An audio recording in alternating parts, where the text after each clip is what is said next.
Survival mode on. Ito ang kaabang-abang na tagpo sa karakter ni Rochelle Pangilinan sa seryeng Pulang Araw. Sa gitna naman ng kanilang busy schedule, hindi daw sila nakakalimot ni Arthur sa pagiging hands-on kay Shiloh. Yan ang unang chika ni Nelson Canlas.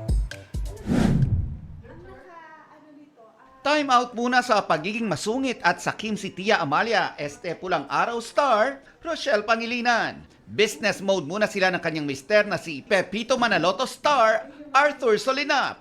Sa gitna ng busy schedule, mantakin yung naisingit nila ang ice cream business na full support ang kanilang mga kaibigan na sina Glyza De Castro, Gabby Eigenman at marami pang iba.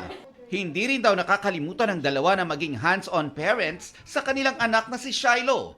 Para sa mag-asawa, family celebrations ang kanilang priorities kapag nagtatayo ng negosyo. So, lagi kami nag-order ng ice cream. Wala kami laging mabilan dito sa QC. Naisipan namin na, bakit kaya magtayo-tayo ng dito, hub dito. So, doon nag-start. Kinumusta namin si Rochelle tungkol sa kanyang pagganap bilang si Tia Amalia sa Pulang Araw.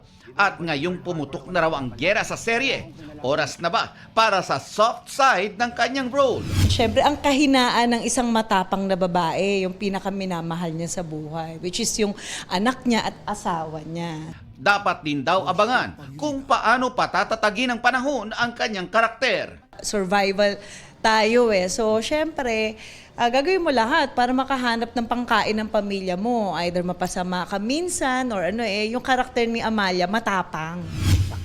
Tuloy-tuloy rin ang taping ni Sparkle star Dustin Yu para sa Pulang Araw, kung saan gumaganap siya bilang isang Japanese soldier. May hamon din kaya sa kanya ang kanyang karakter?